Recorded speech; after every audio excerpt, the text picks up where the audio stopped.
Welcome back. 50 Cent is making headlines once again, this time regarding claims that were ultimately excluded from his Netflix documentary about Diddy.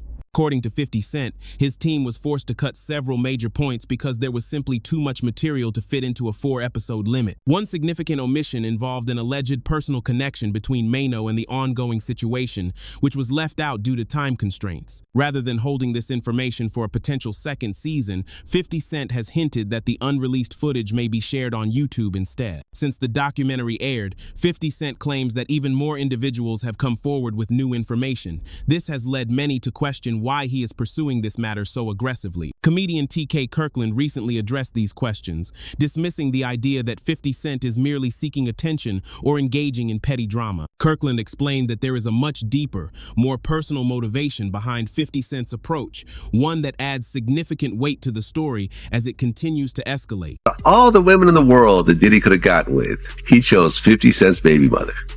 It's a lot of variables to this particular question. Because I talk to a lot of people, older, younger, even my daughter, who's 22, she didn't understand it. So people give their opinion based on what they've experienced and their environment, people they've been around. So to the people that understand boundaries and respect, I always tell men you should never date another man's girl if you're not aware of it. If you know it. He made it clear that crossing that line represents a serious lack of respect. In reflecting on his own life, he explained that he has never knowingly been involved with someone who had a prior connection to one of his friends. To him, that is an unwritten rule that simply should not be broken. He further emphasized that Diddy is not a man with limited options. Given his fame, immense wealth, and global access to people from all walks of life, his choices become even more questionable. From TK's perspective, this was neither a coincidence nor a careless mistake. Instead, he views it as a deliberate move, especially when framed by the long-standing tension between Diddy and 50 Cent. Given their history, it is difficult to believe this decision was anything other than intentional, adding yet another layer of complexity to an already fraught situation. Went after the baby mother of one of his rivals. Exactly. Someone who had been taking shots at him for years. Absolutely. On purpose. And he went after her knowing that they had beef. Right. And slutted her out. Slutted out. Just slutted her out. Slutted out. Having a whole basketball team run a train on her. Totally and did. I just totally the whole agree. thing, right? Totally agree. Right. But his reputation from when he worked at Uptown, I'll be sure's girlfriend.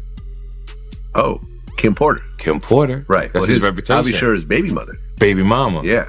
Then Eric Serum, his friend, the one that had she had his baby, Mia. So he's had a reputation of going after people. Tupac's ex-girlfriend. Tupac's ex-girlfriend. He got a baby with her too. Exactly. Yeah. So my point that I'm making to the men listening, well, if you don't understand this, then you're just poorly educated and don't really have common sense. It's a no-no. There's no way I would go after Vlad's ex-girlfriend. Right. I'm so loyal that if I met a woman and she said, oh yeah, I used to date Vlad. Oh, I can't with you, babe. Right. I won't even put my, excuse my language, because that's how I move. Other people don't move like that, but you see me in Paris, you see me all over the world. Why would I want to do that to mess up? While 50 Cent's documentary has garnered significant attention and widespread praise, the reception has not been universally positive. Gene Deal has stepped forward with sharp criticism, claiming that certain portions of the project lacked originality. He alleges that several ideas were used without proper acknowledgement or credit. According to Deal, these elements were not the result of fresh research, but rather echoed concepts and insights he had already shared publicly. This has raised serious questions regarding creative ownership and intellectual credit. His comments have introduced a new layer of controversy, shifting the public discourse away from the documentary's commercial success and toward the ethics of its production. Interview about, he said that he had a lot of footage had to be down, the documentary had to be downsized. You understand? I don't really believe that, because a documentary is a documentary, and they could have had 45 minutes, they could have had an hour, to each one of those. You understand? They left out certain things. He said they even left out the one about Sarah Chapman. You understand? And for whatever reason, he probably left out a lot of other different stars too.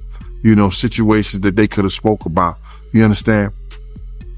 I have a problem with the documentary, you know, and I'm just gonna let you know that the reason I have a problem with the documentary is that they know that they took my idea. You understand? They know that when I came to them, I laid out what they should do and how the documentary should be. You understand? She could say whatever she want to say. I talked to those producers before I even talked to her. They wanted to know what I had, what I was bringing, my pictures, all that stuff like that. And I told them about me, Tim, and Kirk. You understand what I'm saying? And how it would go.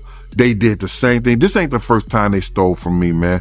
You know, if you look at the Notorious Big, if you watch the Notorious Big, that part about the shoes, I had that in my book. And I was talking to K.O. Copeland. He was one of the writers of that movie. And I told him about when I let Big use my shoes at Soul Train Award. You had this old flunky ass dude, Mike B, get on Angie Martinez's show and talk about, yo, Big, he wore mixed max shoes and he went out there and performed. When you go look at the film, when you go look at Big performing that on that show, ain't nothing mixed match about them shoes. There was $800 Maury's, size 14D, Big World 14E. E means that his shoes is a little wider than mine. He struggled, but he put them motherfuckers on and he went out there and performed. Those was my Gators that he had on. You understand? They did a little skit trying to disrespect me in the movie. You understand? And they said something about, oh. He also addressed the growing speculation that 50 Cent could release additional material online in the future, suggesting that if more content surfaces, it may become impossible to suppress. Gene Deal believes that if there were any viable way to shut the documentary down, it would have happened by now. In his view, the project's continued availability speaks volumes about the current balance of influence behind the scenes. To him, the fact that the documentary remains accessible raises significant questions about the extent of Diddy's remaining authority. It suggests that his once formidable power may have already begun to fade, leaving him unable to control the narrative in the way he once did. And if 50 do another one, and I heard he's gonna put it on YouTube or do whatever he's gonna do, Puff ain't gonna have nothing to do with that. Puff ain't gonna have nothing to do to try to stop that because he can't. Because if he could stop it, it would have been stopped. You know why he can't stop it? Because Puff know people right there at Netflix. Don't think he don't. And I don't know if this guy still worked for them, but he was part of the flavor unit, Shakim. He was part of the flavor unit. He was good friends. He was cool with Puff and them. Flavor unit and them, Queen Latifah and them, they was cool with Puff. If Puff would have sent the cease and desist over there and they could do it and he had the power and they wasn't right, they would have been done it. You see it's still rolling, right? It's still going on, right? He ain't got that power no more. You understand? Now, could he sue them because they used his likeness or used them and stuff like that? I don't know. I'm not that versed in they using him.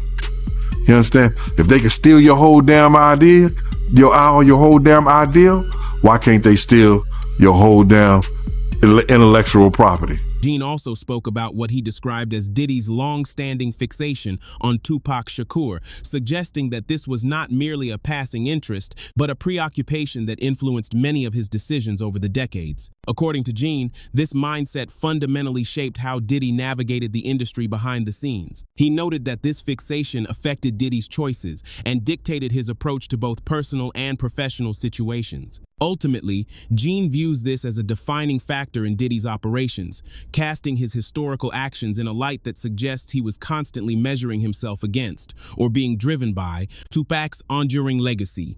I did see the interview that 50 did with Sherry, and he was talking about he didn't release the video about Puff having a kid by Kim Porter's friend, Sarah Chapman. Now, we all know that she used to date Tupac. You understand? So either he got her because he wanted some remnants of Tupac. We don't know. But it seemed like every dude that he had some kind of disdain, dislike, or that he idolized in a sense, he wanted their girl. Or he wanted to be a part of their girl. I don't know why. Yo, bro, this dude was, I don't know if he was in love or in hate for Tupac. He wanted to be an actor. He auditioned for, I think he auditioned for Juice. But Pac beat him out for that Bishop thing. You understand what I'm saying? He wanted to be a part of that. Just go, and not so many years ago, when Puff started getting into that drugs and started using drug stuff, he started revamping some of Tupac's speeches. And if you think I'm lying, go look at the Grammy speech he did. Go look at a couple of speeches he did. It was the same exact words Tupac had said. That he was going to start this whole revolutionary of our people. That's Tupac. Black Lives Matter, the Black Liberation Movement, that was Pac. The Black Liberation Movement. Black Lives Matter? Come on, bro. This dude, everybody know that he had some kind of, I don't want to say disdain taste, but he had some kind of,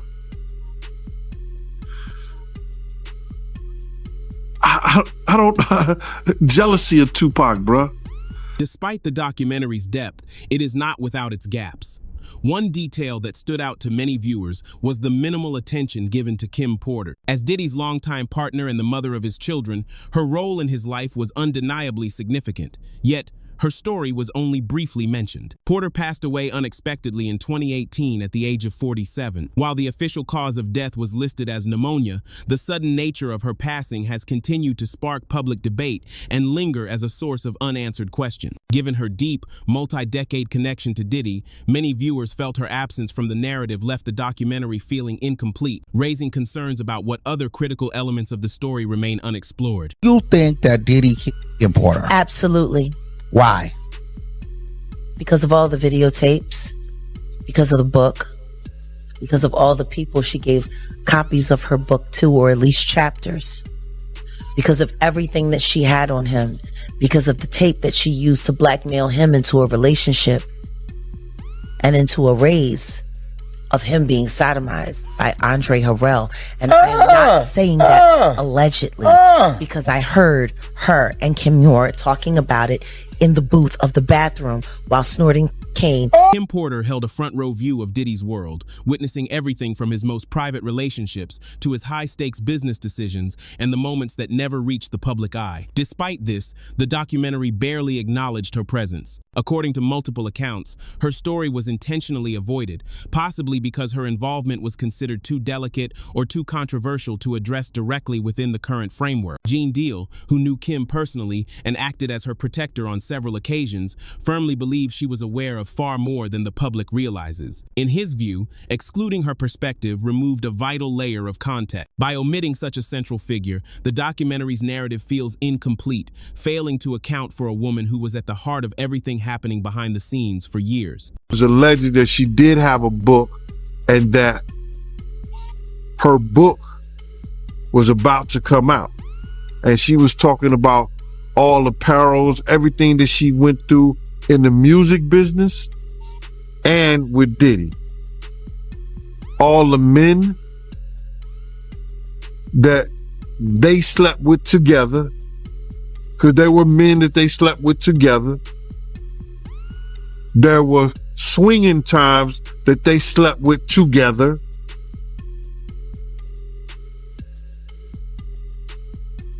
I don't know, man. How do you put your girl through some shit like that? Or how you look at your girl and knowing that she and another dude? What kind of demonic mind you have to be that far gone where that don't bother you, and got rid of them.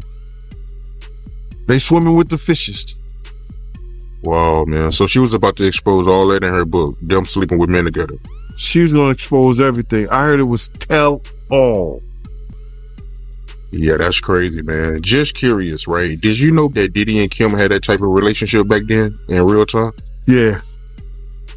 Because I know somebody personally that lives in Atlanta that was swinging with them, and I would never mention his name because he's a good brother and he knows my family down there.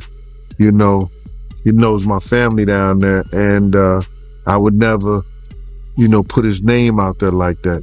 He's been in the music business. He done put a lot of groups, A-listed groups out there. Especially A-list. None of these deeper insights made their way into the documentary, which limited Kim's presence to a few archival photos and a brief mention as the mother of Diddy's children before quickly moving on. This silence was jarring given how central she was to his life. For a figure so deeply involved behind the scenes, her omission raised serious questions for many viewers. Mark Curry has also spoken publicly about the unsettling dynamics between Kim and Diddy. He claimed that Diddy employed methods to monitor her private conversations and would react with intense anger if he discovered something he disapproved of. Mark recalled a specific incident where Diddy became extremely upset after learning about a phone call Kim had with producer Shakir Stewart. This led to a hostile confrontation at a public event where Diddy reportedly approached Stewart in a threatening manner. According to Mark, moments like these reflected a controlling dynamic that was never addressed in the documentary. Such gaps only fuel growing concerns about which stories were intentionally left untold and why certain truths remained on the cutting room floor. The other day, they just did a whole thing with the girl that he was dating was the one that was putting the wiretaps and all of that out. It was a clear case. She came, hey, I was the one who was doing the wiretaping and all of this, right? The tapping. So I knew about this before she came out and said that she was the one that was doing it. I was sitting there like, damn, he know everything she doing. He know her conversation. I'm sitting there like when I'm sitting there right there next to him, when I'm hearing them saying, this is what Shakir Stewart was saying to Kim Porter on the phone that made him mad. That made him so mad at Shakir Stewart when he went to L.A. Reid party, hit him with the chair. You don't think if he hit a man with a chair for dating this girl, they gonna have a fight at home too. You know what I mean? That's why, they say he busts her nose up on the boat. And have you ever been to Sandro Pay's see a brother play a mandolay? Remember that was in his song? I need a good woman next to me. So then it happened in what was it, Sandro Pay? Like that island. And then he bust her nose. They tried to make it seem like she slipped and fell. She slipped and fell and broke her nose. The truth was she slipped and fell and landed on his fist.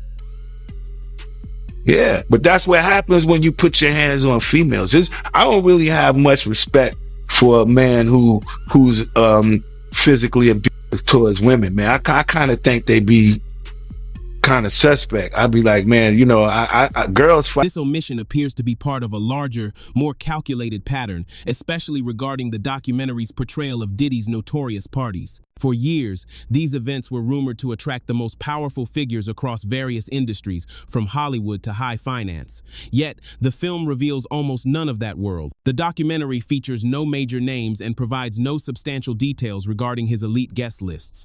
This lack of transparency feels suspicious to many, given how openly those connections were discussed in the past. The contrast is stark. The same powerful figures who once frequented these events have now fallen silent, and the documentary's failure to explore these ties only deepens the mystery surrounding his inner circle. Thoughts on all his celebrity friends that denounced those allegations and were like, this is false, and Liars. Should they speak up now? It's getting a little too late for those who are complicit. Stevie J should be charged.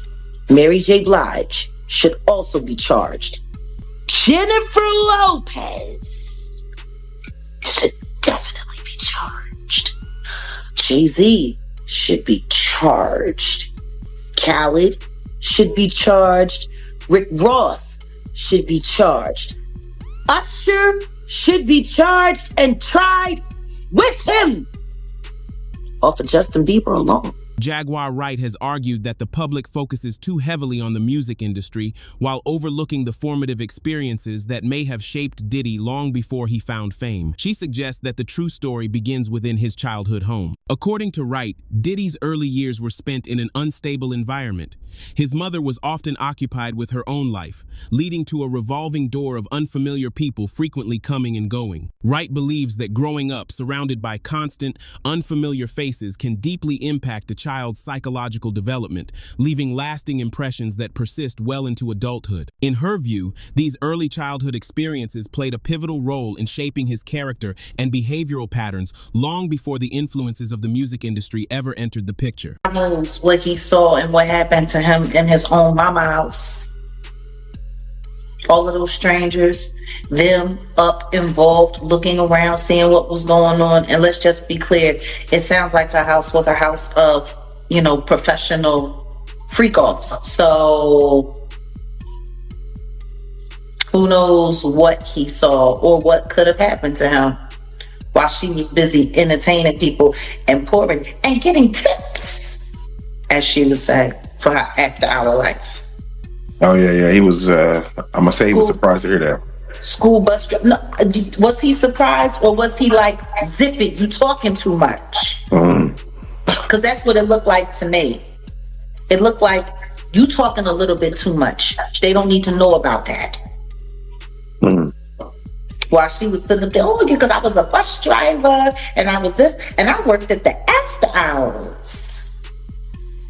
And I would pour them drinks and they... Jaguar Wright also highlighted a significant moment in Diddy's personal history, his own admission of feeling a sense of pride upon learning that his father was known for a high-risk, street-focused lifestyle. In her view, this reaction is deeply revealing. She argues that embracing this image rather than questioning the consequences of that lifestyle demonstrates how profoundly those early influences cemented his values and sense of identity. According to Wright, this connection to his father's legacy suggests that Diddy's mindset was forged by a desire to emulate a specific type of power and notoriety. This offers a critical window into how his childhood perceptions continue to echo through his professional and personal actions today, suggesting that the Diddy persona may be an extension of a long-standing familial narrative. In Sean's own words, in Diddy's own words, he had said he had a sigh of relief learning that he was the son of a hustler or a gangster.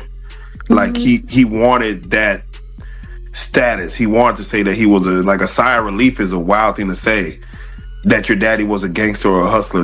That's what you heard that he was. Well, I mean, like Tim said, they had a bunch of blaxploitation movies being played around the house all the time. They grew up with the Mac playing. They grew up with Superfly playing. Like, I mean, if that's what you got going on, you got two women in the house and there's no men around, and these are what the little boys are watching. You got basketball players coming over late at night. You got hustlers coming over, PIMPs coming over, women who look like they were modeling for Jet Magazine coming over. Like, it sounds like the nature of the environment is what shaped their perception of what cool was. So yeah, I mean, I'm sure for him it was, oh man, that's who my dad was. So I'm sure for him, it made him feel good because all of that stuff that he was watching, he really came from that. That was really his legacy. And yeah, I'm sure for him it felt good to know that his dad was this big hustler who turned out to be a snitch, who got his brains removed from his head in a very, very, very... Jaguar Wright links this mindset to the broader evolution of hip-hop culture, which she notes later glorified figures defined by power and intimidation. She points out that many rap personas and stage names were inspired by classic movie characters who symbolized fear and dominance. According to Wright, Diddy didn't merely admire this imagery from a distance. He felt a profound personal connection to it because it mirrored the environment of his upbringing. This connection, she argues, ran deeper than simple branding or musical aesthetics. It fundamentally shaped his self-identity. Furthermore, Wright touched upon Diddy's relationship with his mother, characterizing it as unusual and unsettling. She suggested that an underlying, unspoken dynamic existed between them, adding a final, eerie layer to the complex psychological portrait she presented. For the situation where they say he was trying to shape Misa into his mother, can you see that? Like, Yeah, with the blonde hair and yeah, and all of that. I mean,